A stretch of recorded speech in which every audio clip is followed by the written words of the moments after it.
What we're all here today, really, to learn more about and to better understand, which is the ecosystem that supports us. The ecosystem in the soil, the way our farm systems work, but also the way that the food that those systems produce nourish us, and how through that food we're all connected to that fundamental ecosystem that begins in the soil. I'd be really interested, actually, before I introduce the two speakers, to just get a quick understanding. How many farmers are? That is absolutely fantastic. How many of you would say that you're on that regenerative journey? Of course you are. Lovely, lovely. No, that's great to see. How many of you got mixed systems with livestock? Excellent. How many of you are mob grazing those? Oh, we're getting fewer hands, but it's fantastic. This is just beautiful stuff. This is a question I always like asking. How many vegetarians are there here? A few at the back. How many vegans? So that's the reverse to organic eaters. Organic eaters only, yes. Butter eaters. Okay, at the Wagyu stall today, I asked for my burger with the bun heavily coated in butter. And I managed to catch them just as they were spreading, thank God it's not butter, onto the bun. And I said, may I have another bun, please? Which I can then coat it with other fatty substances like mayonnaise. So be very careful. Wagyu does not mean butter, and butter is not Wagyu. So there we go. They've eaten already. So this whole idea about how we produce our food, what we choose to eat, how we can encourage a different system of production through the way that we eat is really important. There's a mutually beneficial relationship there. Obviously at Hodemedod, we're very keen to demonstrate to farmers that there is a market for some of the crops that might be undervalued in the rotation economically, but have a huge agroecological benefit to the rotation. And we need to eat them in order for that to happen. It's like, how do you save a rare breed or a heritage cereal? You eat it. And there are all sorts of benefits of doing that. So I'd like to start by introducing Nick Barnard, founder of Rude Health. I'm sure really needs no introduction. And he's going to talk a little bit about what I think it would be fair to broadly describe as your philosophy around food production and eating, and how we can reconnect with where our food comes from, and how we can sort of apply that in the kitchen. So I'm going to let Nick talk a little bit about that, then I'm going to introduce Jenny Goodman, and then we're going to have, I hope, a bit of a conversation, because we'd be really interested to hear your perspectives on all of this as well. So Nick, please. Yes, good afternoon, everybody. Brandishing this book is... This wasn't a plug, by the way. This just happens to be a book that you can find in the bookshop afterwards. So that's the end of the plug. This book is a tribute to my lifetime's learning from a naive start where food was brown or indeed was a burger with ketchup as a child, to where we are today, where I'm being selective about whether the butter is fermented or not, let alone whether it's, thank God it's not butter. And this is a tribute to ancestral wisdom. This is not my book, this is your book, it's your ancestors' book, it's our ancestors' book. And the reason that this book has really resonated with many is because, as when I undertake to run ghee making workshops, or making lard, rendering lard, making sauerkraut, in other words, homespun ancestral foods. The emotion that is stirred by the process of engaging with food is dramatic. And you have ghee making ladies crying at the aromas coming off the pan as they smell those milk solids slightly catching the proteins and the sugar. And so what you have is this link between deep nourishment, deep ancestral nourishment and pleasure. And we unfortunately have developed over the last 2 or 3 generations this absurd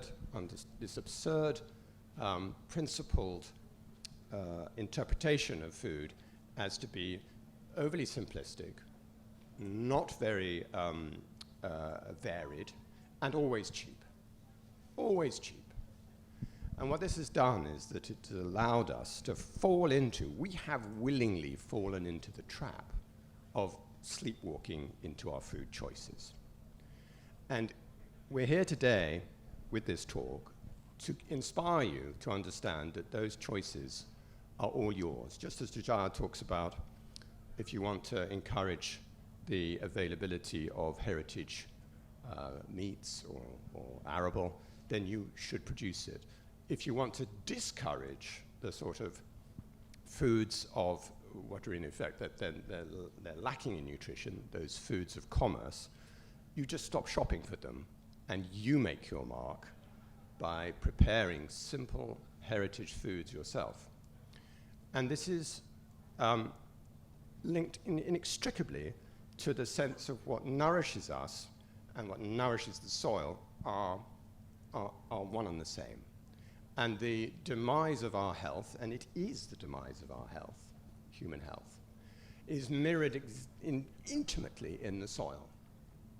And let us not forget that we have the skin on our bodies proportionately is thicker than the skin of soil that nourishes us on this planet. So we have some very, very clear choices to make about the way we link our nourishment and the source of our nourishment. And those choices are based upon one step at a time. You make the step to make your own ghee. You make the step to link with the seasons to make sauerkraut in the autumn. And you break the tyranny of convenience. The tyranny of convenience is compelling. Okay? It's utterly compelling. This is not some stitch-up campaign by someone on high in the Bureau of Supermarket Logic. No, this is us falling into the joy of convenience. Well, now it's time to reinvent the joy of hand food. And in Korea, there are two types of food, in principle. There's hand food and there's mouth food.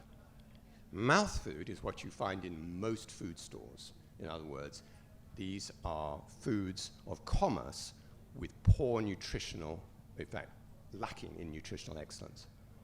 And those are all convenience foods. I'm not going to label them any other way other than the fact that they are easy and inexpensive.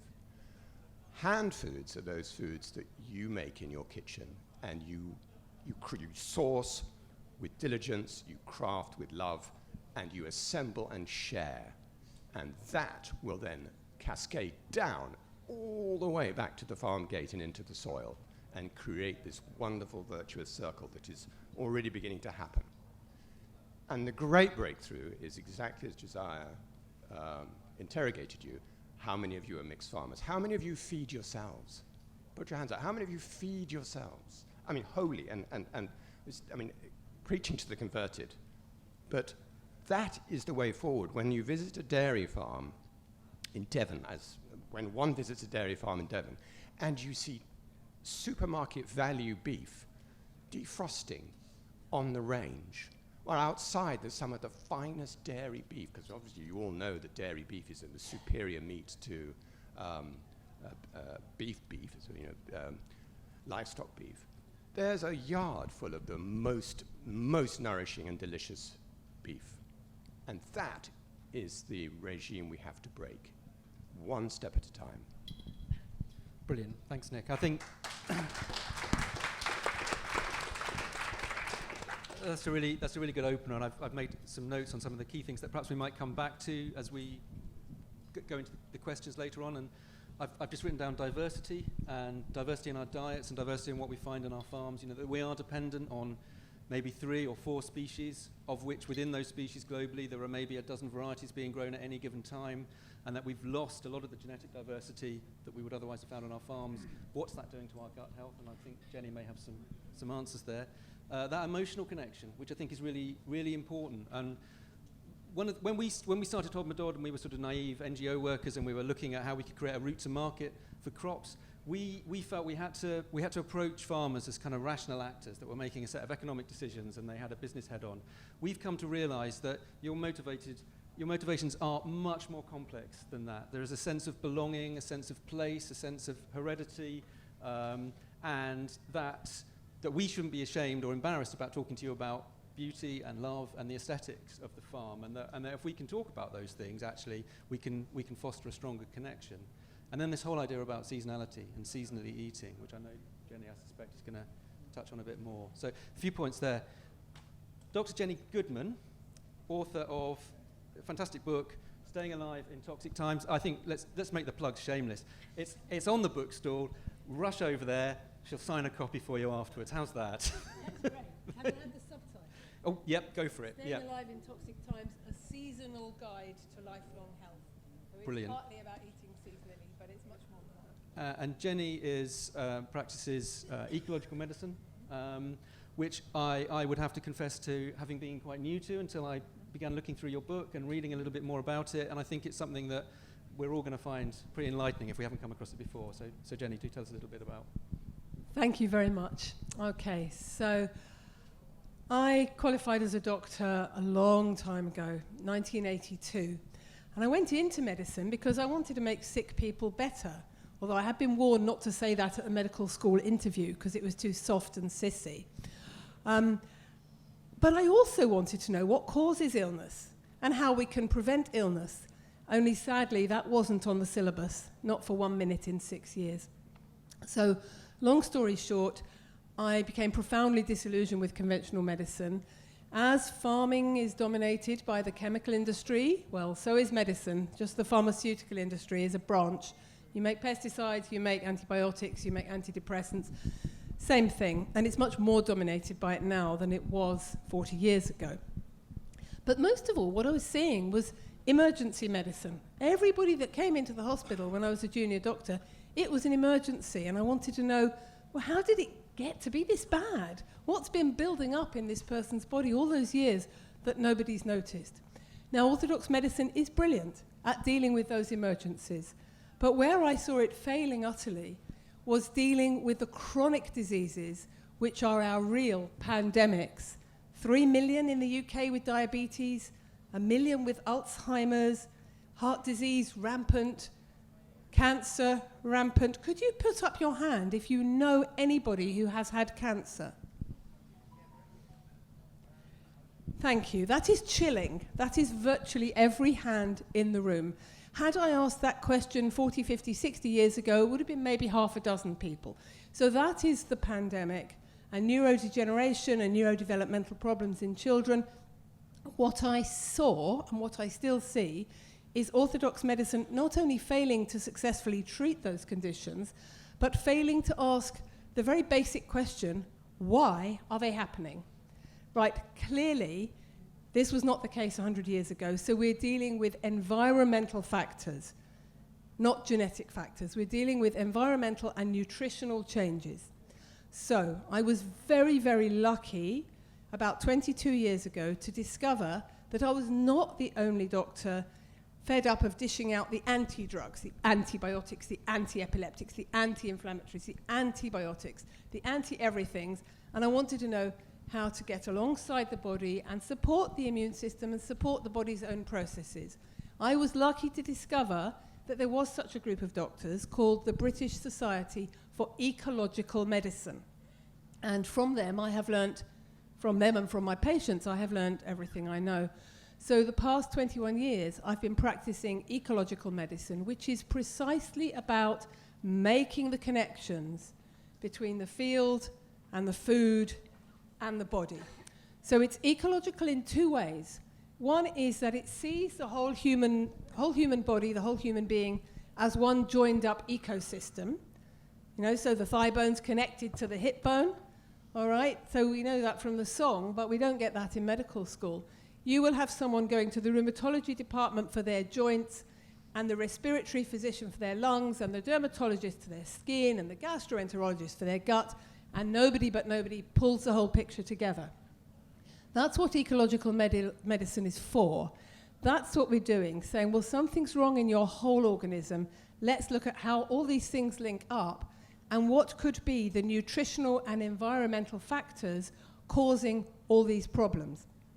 But crucially, ecological medicine is ecological in another sense. It sees the human body networked within the whole ecosystem of the planet Earth that we live on. And that's why I'm here. And some people call ecological medicine regenerative medicine, actually. So that's another link. So what I see in people's bodies is the result of what's happened to the soil. very directly. And I will briefly illustrate that. But before I do, I was very moved to remember that at my very first 2 meetings of the British Society for Ecological Medicine, 21 and 22 years ago, among the speakers were farmers. And they were farmers who back then, probably before you had the phrase regenerative farming, were making these links and were wanting to make their fields healthier, their crops healthier, and their animals healthier because they understood the impact on human health. So we were making that link between field and food and human health back then.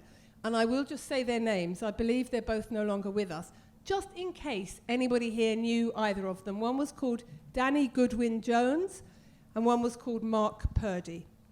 So that was my first introduction to medicine, ecological medicine. It's connected with farming. So here we go. So we know that the soil has been depleted of nutrients through many decades of intensive farming. We know how and why this began after the Second World War. But what I see when I do blood tests on people looking at their nutrition is very low levels, not just of the vitamins and the essential fatty acids, but mostly of the minerals. The zinc that's hardly there, the magnesium that's hardly there, especially in the kids with ADHD and autism, but in adults as well. And I see selenium levels at rock bottom, iodine levels often so low you can hardly measure them, and chromium and manganese and all these trace nutrients, all of which humans need, and I think most mammals need, but some of which plants don't need, right? So some plants, for example, can manage fine without selenium, but others can't. But if those plants look fine and the humans eat them, the humans get ill. Not from what's in them, but from what's not in them. So that's one half of ecological medicine in practice. The nutritional half is putting the good stuff back in that is missing. And obviously we get people eating a really healthy diet and real food without additives and organic and free range and so on. But I sometimes have people who are eating a really good diet and they're still deficient in the crucial nutrients. And there are 2 major reasons for that. One is that their gut is not working, and we'll come to that in a minute. They're not digesting or absorbing properly. But the other reason is that even the right foods, even the right vegetables, have no longer got the mineral content that they had 50, 60, 70 years ago. And this has been measured, and there are references to it in my book. So you can eat your plate of broccoli. 50 years ago, that would have given you your daily dose of magnesium. Nothing to worry about. Now, it's only got what's still in the soil. So I'm seeing the depletion of the soil in clinical practice on a daily basis. The other half of ecological medicine in practice is environmental medicine. And that means everything we take in from the soil, from the food, from the water, and from the air is affecting us. And much of it is toxic. Now, only part of this is to do with you as farmers, and that's the bit about the soil and the food, right? There's also the chlorine that the water companies, dare I say it, are putting into our water to kill the bad bugs, but they're not taking it out again, so we're all drinking chlorine. And then there's the air pollution, which is primarily now to do with traffic.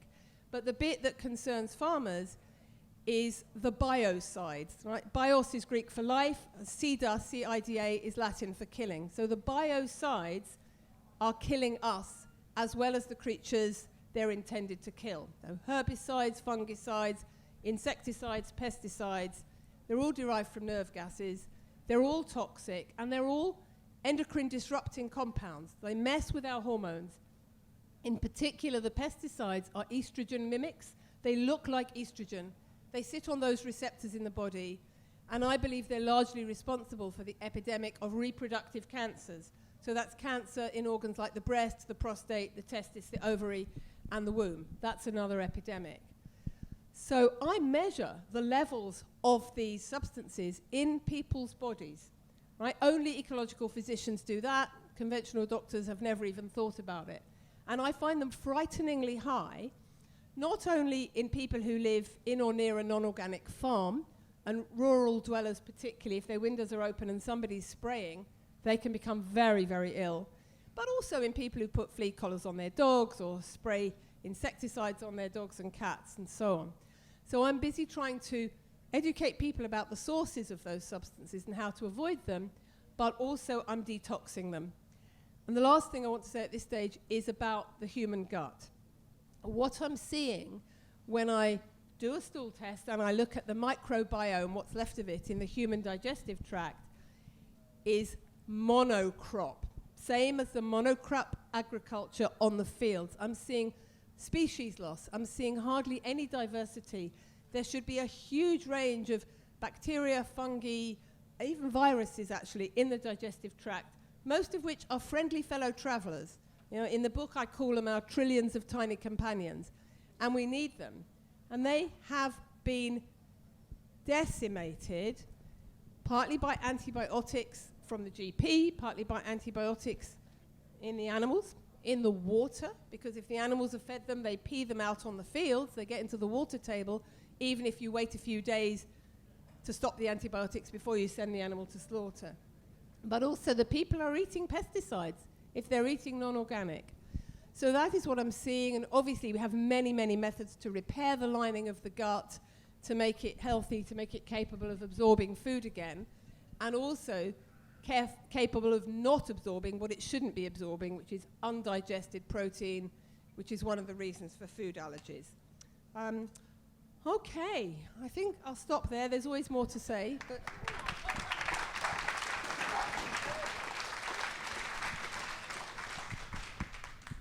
Well, there's definitely a lot there. I guess it would be I guess it's fascinating to think really in the broad context of farming and how that affects our health and how we might feed that back onto the farm in order to encourage that to happen, and the kind of signals that we need to send to farmers in order to do that. And as a group, as an organisation, how are you engaging with farming and agriculture beyond that first meeting that you had? What is there a conversation happening there? not enough. That's why I'm here. Excellent. and Nick, as a food business, to what extent are you kind of engaged with these issues day to day? And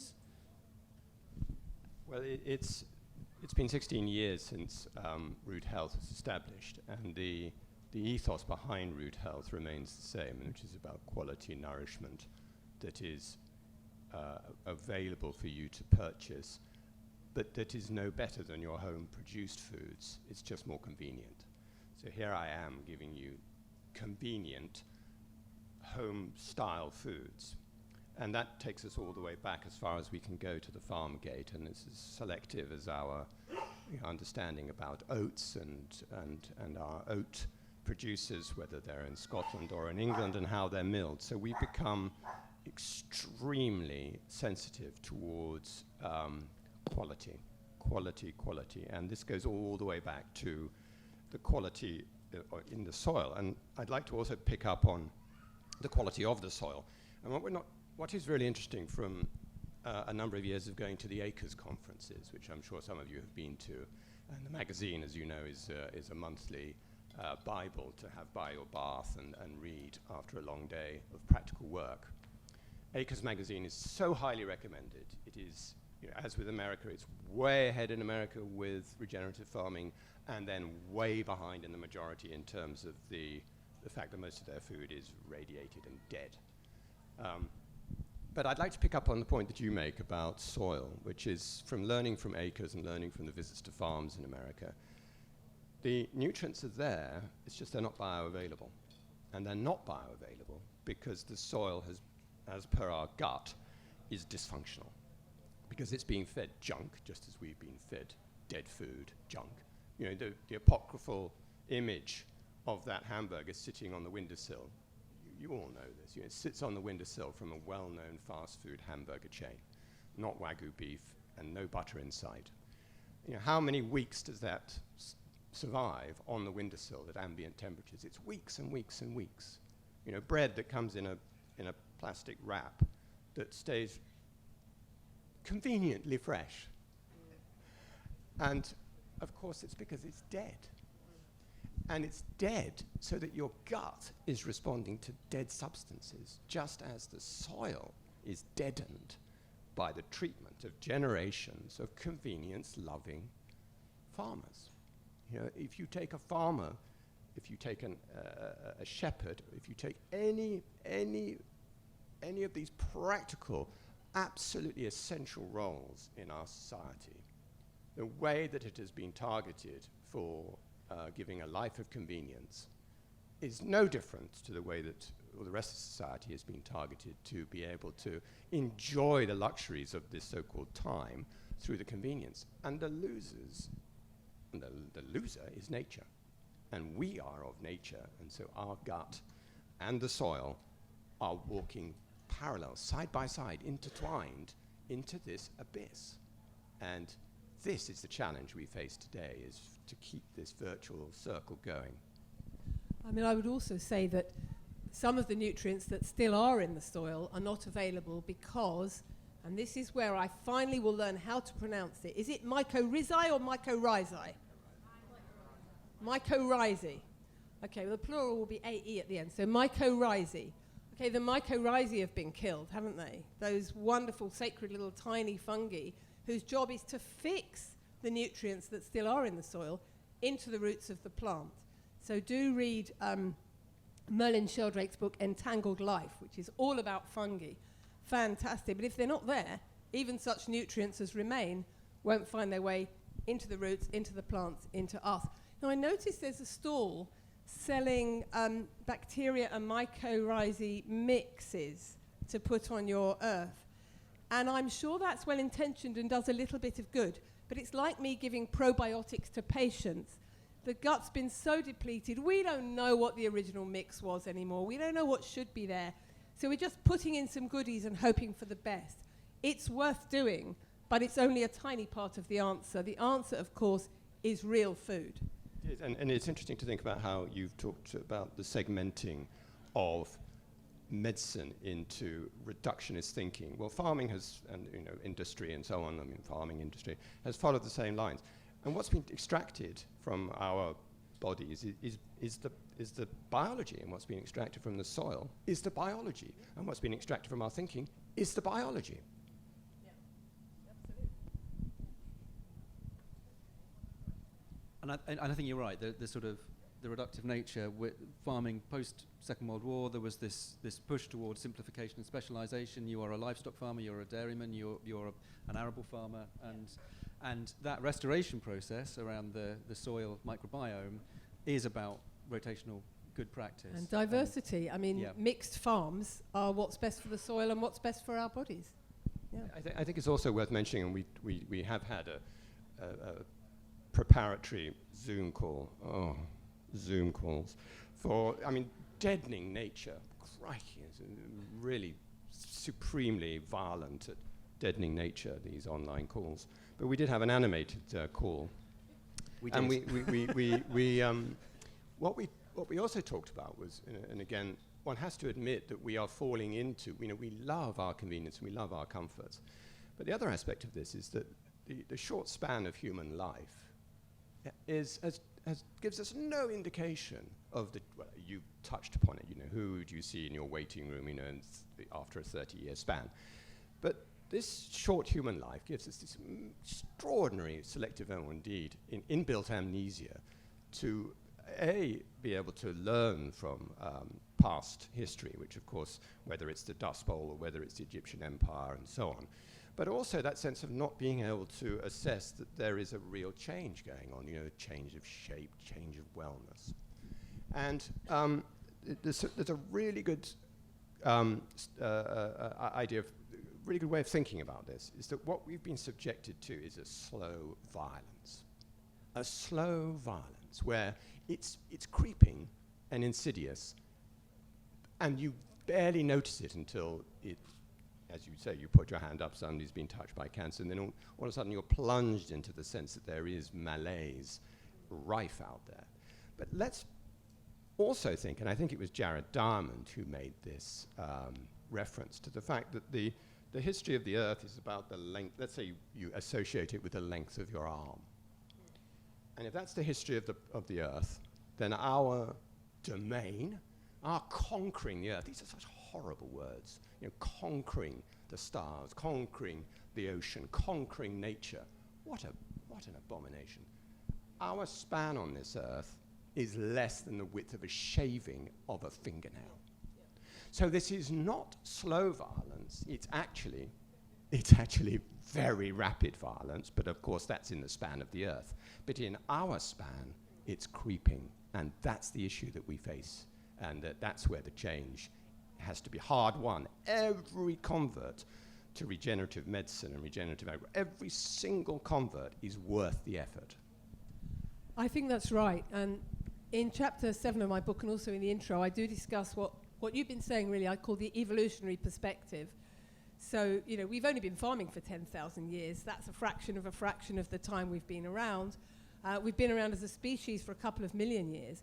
But biological evolution is really slow, whereas industrialization has been horrendously rapid, and our bodies have simply not been able to adapt to it. And we can't and we won't. So we still have these Stone Age bodies. You know, we're born expecting to live tribally, to eat real food, to have loads of exercise and fresh air and running around, and then we're supposed to sit at a desk all day and feel all right. On a Zoom call. Yeah, on a Zoom. It's so lovely to be here in person. See real people, and nobody's got a mask on. Right, enough of that. But seriously, I think illness is becoming normalized.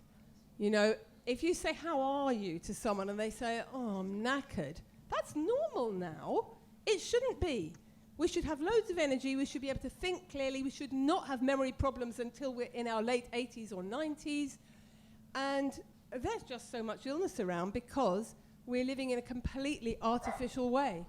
And I love your phrase, the tyranny of convenience. I might use that in the next book, but I'll give you full credit if I do. So I think the kind of interesting thing that we're touching on, and which we talked about a little bit in our Zoom call, and perhaps is where we maybe widen this out to a wider conversation, because I'm sure there are people itching to ask questions.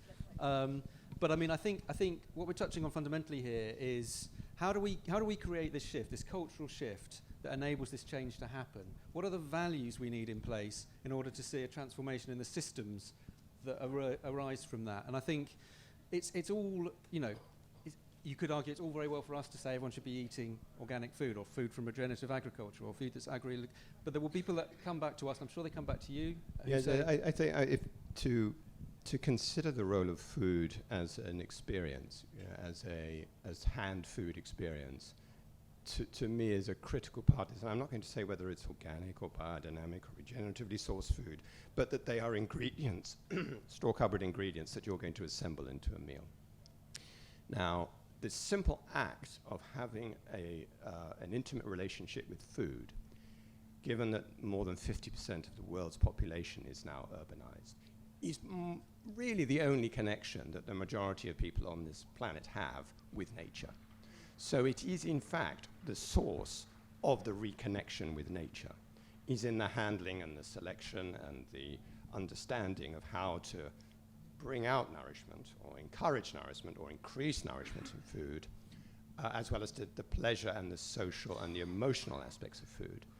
Let us not forget that food has been relegated now in your expenditure, you know, as we're now a very sophisticated, all these words are ridiculous, sophisticated, you know, it's Homo sapiens, what a ridiculous expression. You know, we're not very wise.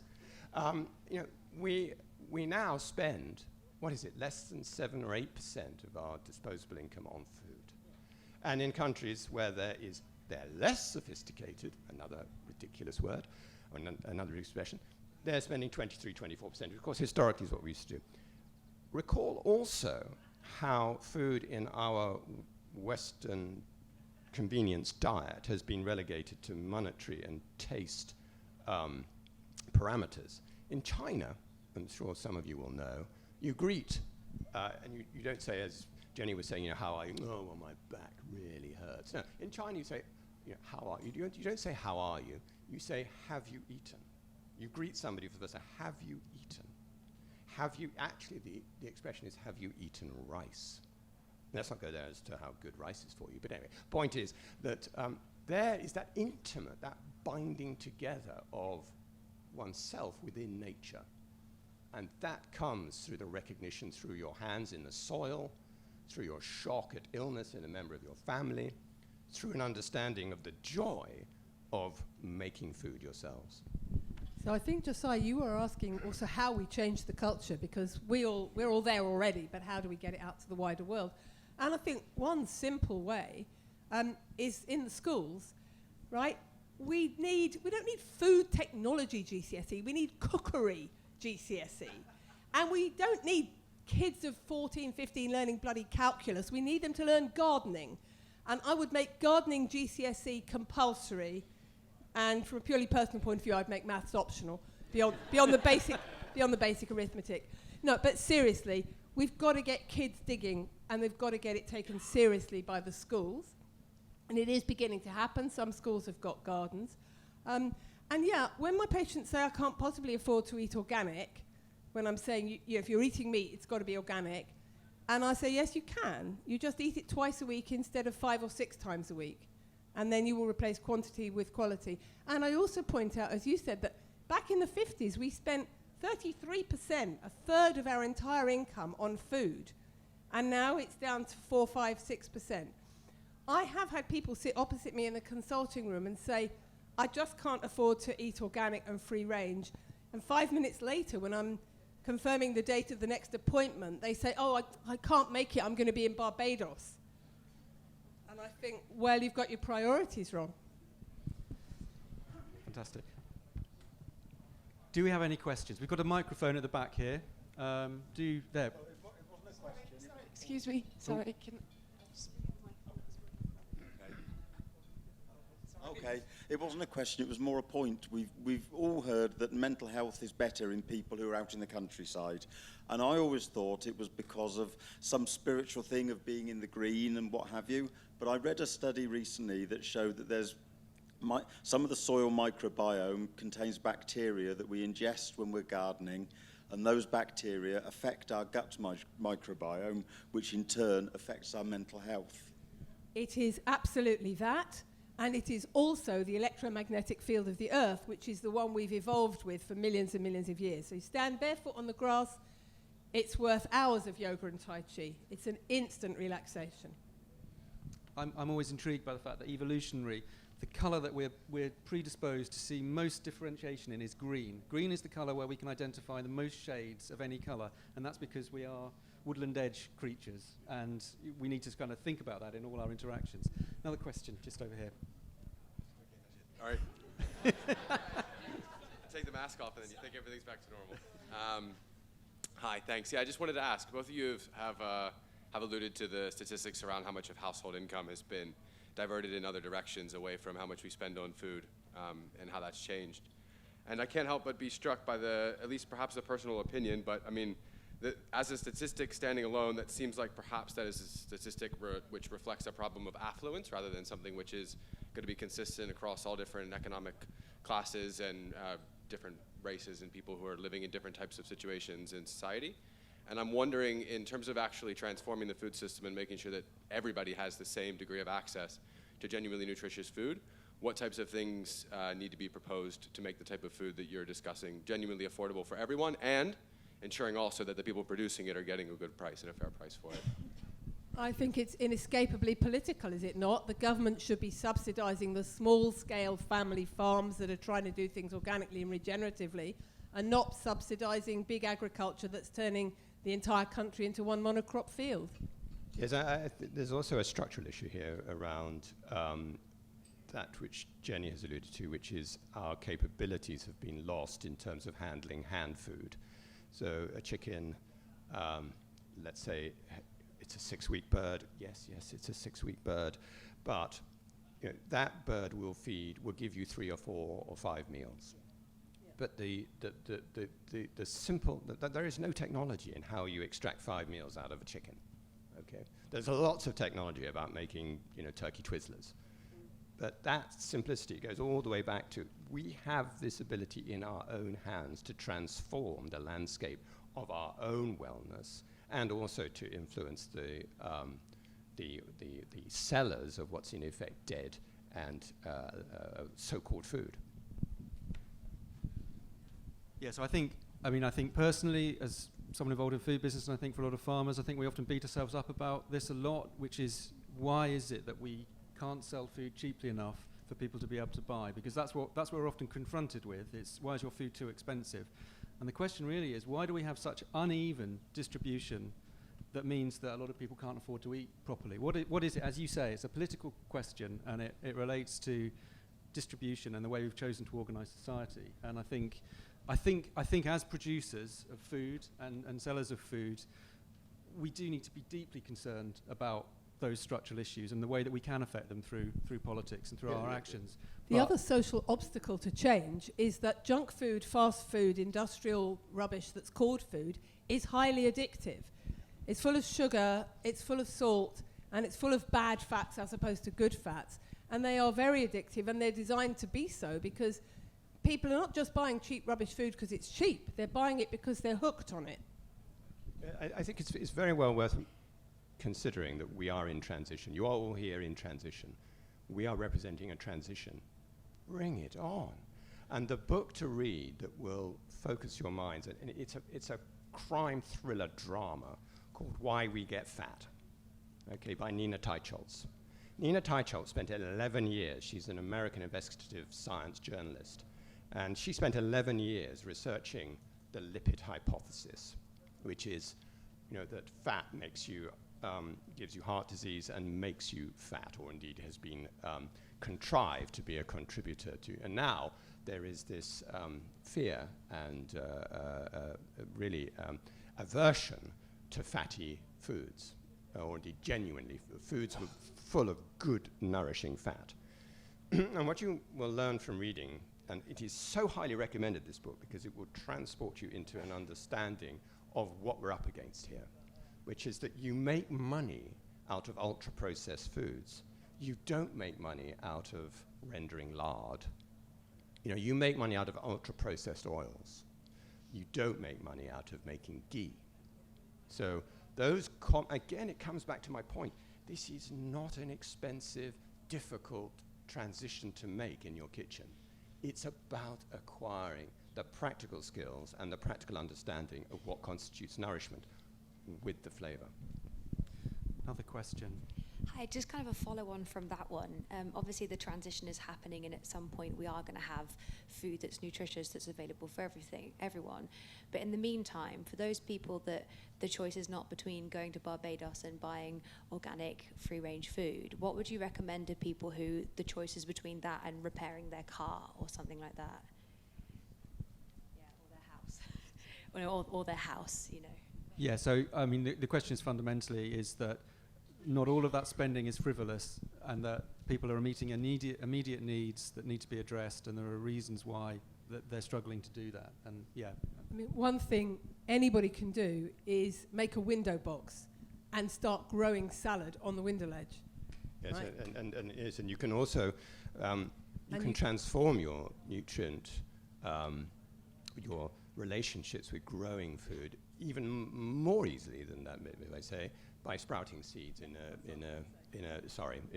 a seed jar, 24 hours a day, 365 days a year. Yep, I've got a little section on how to do it in chapter 2 and in chapter 7 called sprouting. And you buy mung beans or alfalfa seeds or something like that, they're incredibly cheap.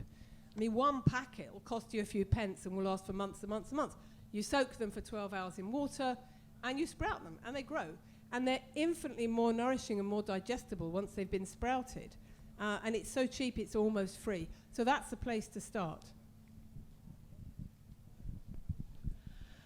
BBC Breaking News today said that fast foods are going to be advertised on TV after 9 p.m. only. Well, we'll believe that when we see it, hopefully soon. I did some research on food recently, and I discovered to my horror that processing, distribution, sales and advertising take the vast majority of the cost of food. So what we pay as members of the public doesn't go to the food producers. It's totally the wrong way around. How can, I buy mostly from farmers if I can, but how else can we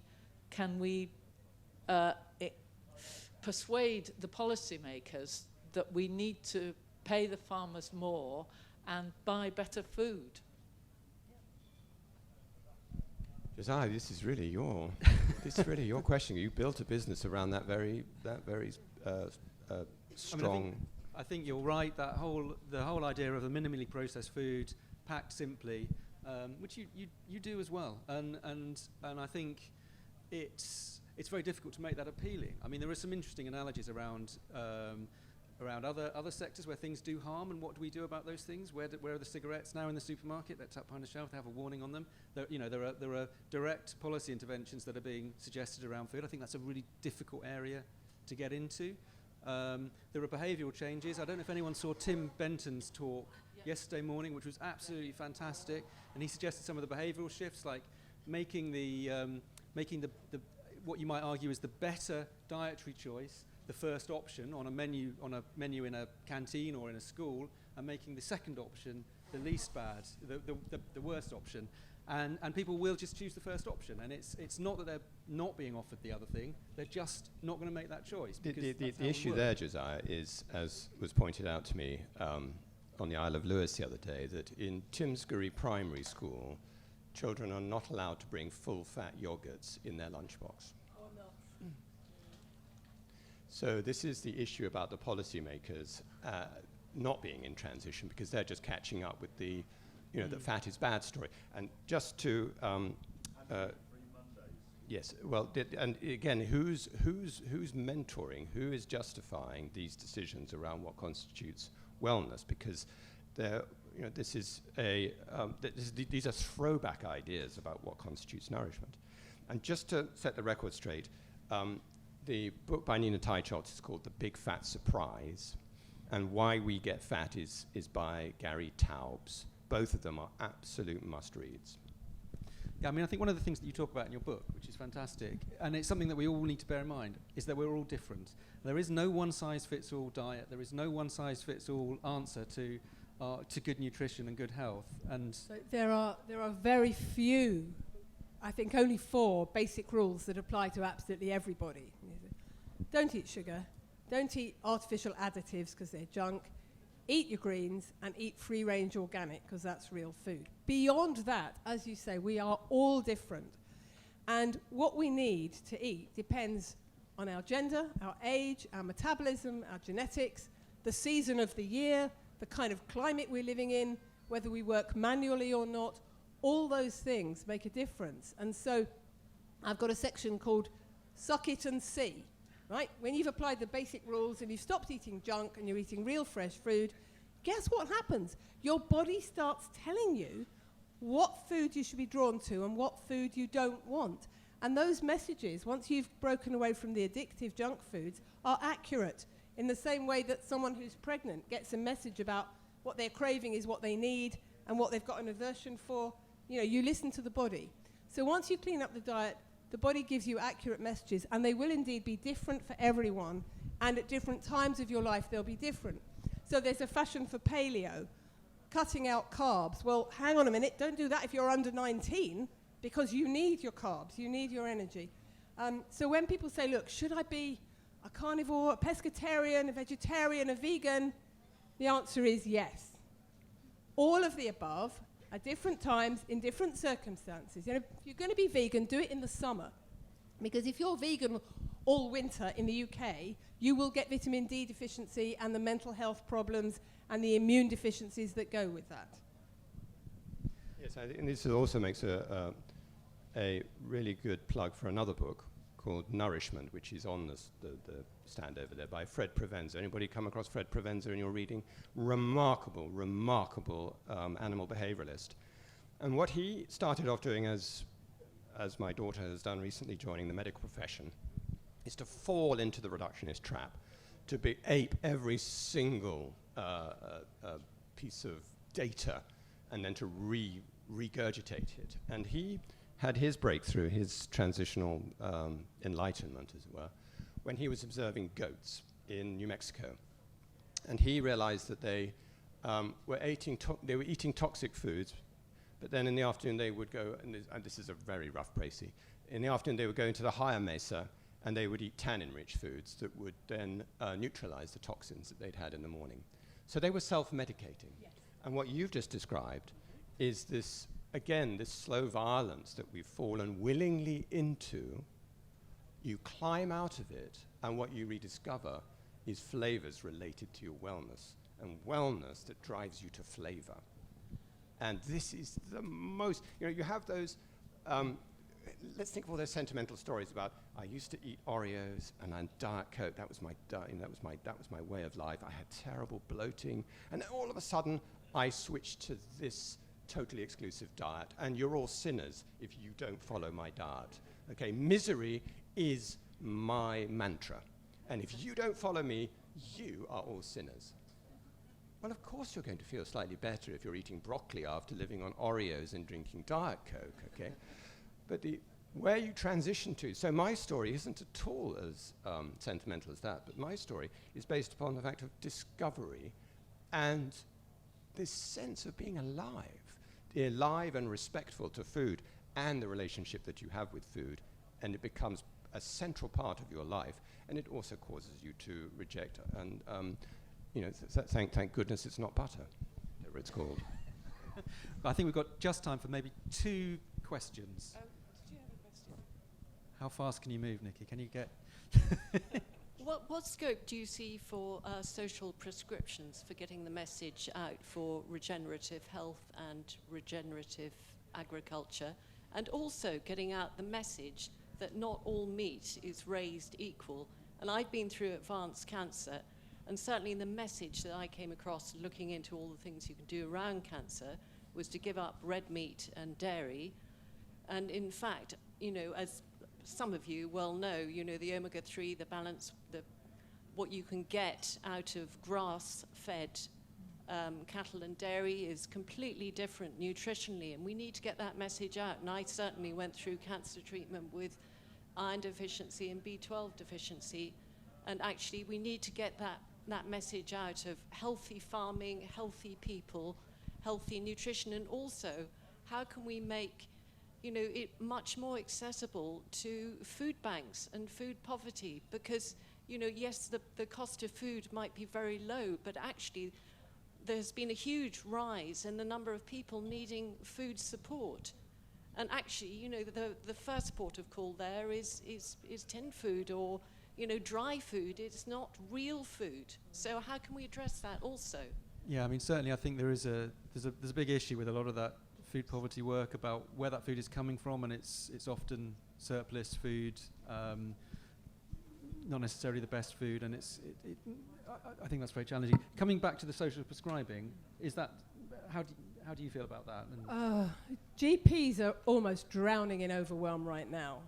I mean, yes, of course, that would be a good thing, but it begins with medical education, which says almost nothing about the social, psychological side of life, like it says nothing about the nutritional side. I mean, yes, of course, it's a good idea. Just what you said about meat and cancer, all the studies linking red meat with high cancer rates were done on non-organic, non-free range, intensively reared, traumatized animal meat. And also, they're comparing people who eat meat with people who don't, and on the whole, people who are vegetarian, even though I might think it might not be the best thing for their health, are much more conscious about eating vegetables. So they weren't comparing carnivores eating vegetables with vegetarians eating vegetables. So I agree with you, and I think that really well-produced meat sometimes is a good thing for all of us. But what I would say is there's a huge amount of waste that leads to real health problems. So all we eat is the muscle meat, which if you look at hunter-gatherer people was the last thing they ate. It was the least nutritious. They would eat the liver and the heart and the brain and the glands, right? And now people have to buy ovarian glandulars, thyroid glandulars, adrenal glandulars as medical supplements. And actually, like you said, the goats found what they needed. When we were hunter-gatherers, we still had that instinct intact, and we would have gone for the part of the animal carcass we needed. I'm quite convinced that postmenopausal women would have made a dive for the ovaries of the animal, because that's where the nutrition that you need at that point of your life is, just as we would pick the food that we need from the plant world as well. So yeah, we do need good healthy meat, but we need all of the animal And these bits get thrown away and called offal, and that's where most of the nourishment is for people recovering from cancer and for everybody else.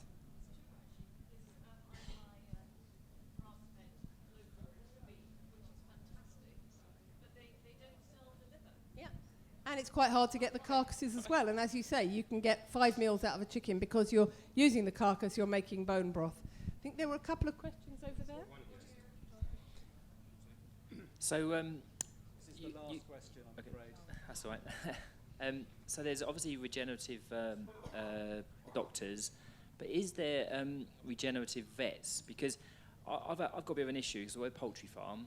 Now, when we order our poultry, they've had 16 different vaccinations before they've even come on farm, and it really bothers me that this is happening, and I think it happens out throughout the sector. But is there, and then when you speak to like the vets, like the vets that we use, and they're like, oh no, you've got to have it, it's got to be done, you've got to buy into that system. But I was wondering if there is anybody else that is either experimenting with not doing these things, but also is there vets that will kind of back you up on that kind of stuff? I think Sounds like that answers the question.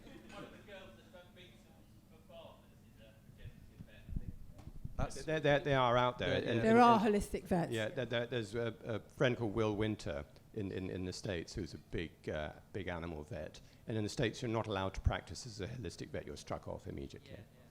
So it's transition. You support them, you learn, you challenge, you move on, you learn, and you change. Yeah, I mean, we use obviously organic wormer and stuff like that, but obviously poultry suffer with certain diseases, and I think the system is built really is stopping that. Like they want you to always be doing medicines, and I'm trying to sort of get away from that. I mean, we try to do it as and as finding least as we husbandry can. approaches. But finding it sort of doing And it. also, there's just the transition from where you are to where you could be is going to be very painful, because you're going to have to be weaned off what you've been hooked. You know, you are addicted to your animals and so on are addicted to it. And if you look at Dave and Wilma up at the Ethical Dairy, you know, their whole process to go to calf at foot more or less broke them as they understood how to work in a different way. Yeah. We have really run out of time, I'm afraid. So that's been absolutely fascinating. Nick and Jenny, thank you so much for that.